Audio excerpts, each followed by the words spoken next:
जब भी कभी हम घर में कलश की स्थापना करें तो उसमें रोली, चावल, अक्षत और पुष्प और आपका जो लक्ष्मी स्वरूपा एक सिक्का इत्यादि उसमें डाल करके समुद्र का आवाहन करके उसमें उन देवताओं को विराजमान करते हैं। तो जहाँ पर जिस स्थान पर कथा होती है और कलश को रखने का महत्व क्या है, जिस स्थान पर कलश विराजमान हो जाता है बंधुओं, उस समय समस्त धरती की जितनी भी गंगा है, यमुना है, समुद्र है, उसी समय हमारे आचार्य उसमें उनको विराजमान कर देते हैं और प्रत्यक्ष अप्रत्यक्ष रूप से जड़ चेतन वहां पर आकर उपस्थित होकर उस कथा को श्रवण करते हैं। और जब यह कथा पूर्ण होने लगती है तब वही कलश जो आप लेकर जाते हैं वही आशीर्वाद के रूप में, धन धान्य के रूप में, सौभाग्य के रूप में आपके घर में जाकर विराजमान हो जाते हैं। तो क्या करना है,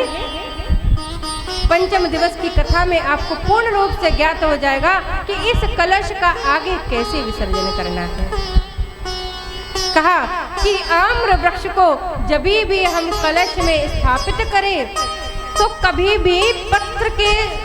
टहनी के बिना उनको स्थापित नहीं करना चाहिए। कैसे करना है, जब भी हम कलश में लगाएं तो उसको टहनी के साथ में कलश में स्थापना करें और पत्तों को तोड़ना नहीं है, पत्तों के साथ में ही लगाना है।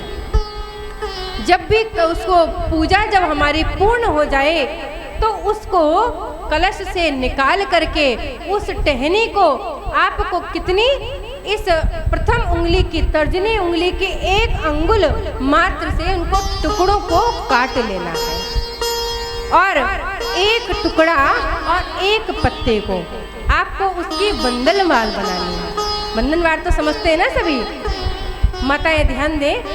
कि सौभाग्य का प्रतीक होती है और उस बंधनवार को कैसे बांधना है, एक टुकड़ा आम की टहनी का और एक टुकड़ा उसके पत्र का बनाते हुए गायत्री मंत्र बोलते हुए आपको उनकी बंधनवार बनानी है। और उस बंधनवार को कहाँ लगाना है, या तो अपने घर के मुख्य द्वार पर लगाएं और नहीं तो कैसे लगाना है, व्यक्ति अगर आपके घर में कोई रोगी है या कोई पढ़ने वाला बच्चा है, बालक है, विद्यार्थी है जो पढ़ने में कमजोर है, उस गायत्री मंत्र से अभिमंत्रित होके जब वे बंधनवार द्वार पर सुशोभित हो जाती है तो वहाँ पर निगेटिव एनर्जी जाकर के पॉजिटिव एनर्जी विद्यमान हो जाती है। बोलिए गजानन महाराज की जय। और जब हम एक एक टुकड़ा उसका जब टहनी का काट लेते हैं तो अंत में एक टुकड़ा अवश्य ही बचेगा, या तो बड़ा बचेगा या छोटा, प्राय वो छोटा ही बचेगा। तो जब संपूर्ण पूजा का जो फल है वह आपको वहाँ पर बैठे विराजमान देवता जब उनको फल आशीर्वाद दे देते हैं, अपनी पूजा का फल आप अपने परिवार को दे देते हैं, लेकिन देवी देवताओं के साथ में भी आपके परिवार में एक एनर्जी और निवास करती है। क्या नाम है उसका? अभी ये गणेश उत्सव के बाद में ही पितृपक्ष आने वाले हैं। तो पितरों की जब तक शांति नहीं होती महाराज, तब तक घर में वंश वृद्धि नहीं होती, संतान प्राप्ति नहीं होती और घर में सुख शांति का अभाव बना रहता है। देवताओं से भी पहले अगर पितरों का आशीर्वाद मिल जाए, देखा है ना अपने जब विवाह होकर आता है तो वर वधू को पितरों का भी आशीर्वाद दिलाया जाता है। तो वो जो टुकड़ा है आपको क्या करना है, अपने घर के छत पर जाना है और दक्षिण दिशा,